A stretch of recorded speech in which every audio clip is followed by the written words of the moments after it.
Welcome in. My name is Arya and I'm a research analyst at FinChat. And in today's video, we're going to be looking at the screener feature which we have on our website. Now, the first thing you're going to want to do is navigate over to the finchat.io website. And then from there, you're going to want to search up any different company over on our landing page.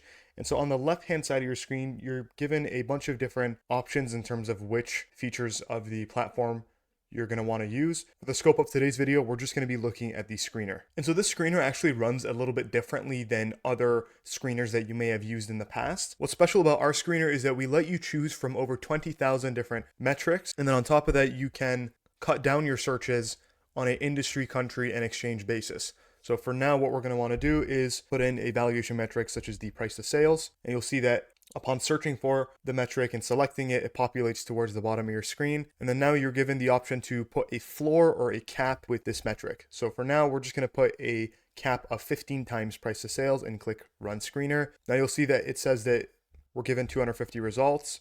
You can also extend this to be, for example, 1,000 results. And as you can see, depending on the number of results that you want, it seems we have a seemingly infinite number of companies with a price to sales below 15. So now what I'm going to do is I'm also going to put another filter. I'm going to specifically look at companies that are in the United States.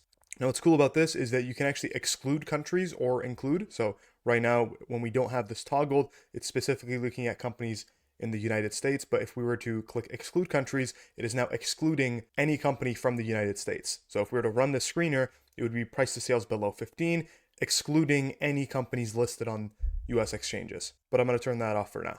Now, additionally, another filter that I'm going to throw in here is in terms of the industry, I'm going to specifically search for software companies. You do have the option to look at it on a per exchange basis or to include or exclude certain exchanges as well. But again, unnecessary for today. So what we have now, if I press on Run Screener, we're going to have software companies in the United States with a price to sales below 15. And so you'll see that greatly narrowed down our sort of investable universe. You have notable names in here such as Microsoft, Oracle, Salesforce, so on and so forth. Now I'm going to introduce a fourth filter. I'm going to bring in the operating margins. And with the operating margins, I'm not going to actually put a cap on it. Instead, I'm going to put a floor of 0%. So what this shows is software companies with a price to sales below 15 that are currently profitable.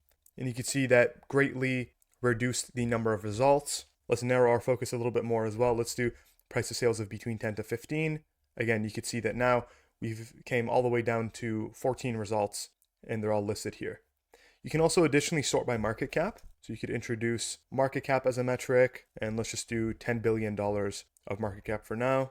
Again, it seems that a couple different companies were excluded as a part of that result. We also do allow you to change the units, especially when it comes to metrics such as the market cap. You can change it to billions. You can also change it to thousands if you're looking at companies with very small sort of revenue figures or market cap figures. Additionally, another thing that you can do, which I personally like to do, is introduce, for example, the forward PE.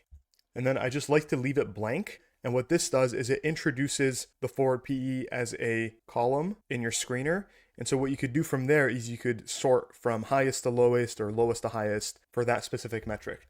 So sometimes what you might have is you might have a metric that you don't want included in your screener, but you would still like to sort in terms of lowest to highest PE or whatever the case may be.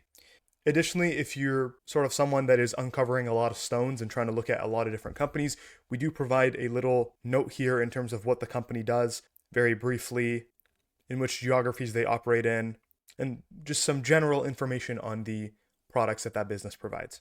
Also, I should mention that you're not restricted to just having one screener. You can open multiple different screener tabs at the bottom, and then additionally, you could name them to whatever you like. So for example, I'm just going to name this one software for now. If you have any questions or concerns, you could reach us through the Help Center under the settings icon. Thank you for watching and have a great day.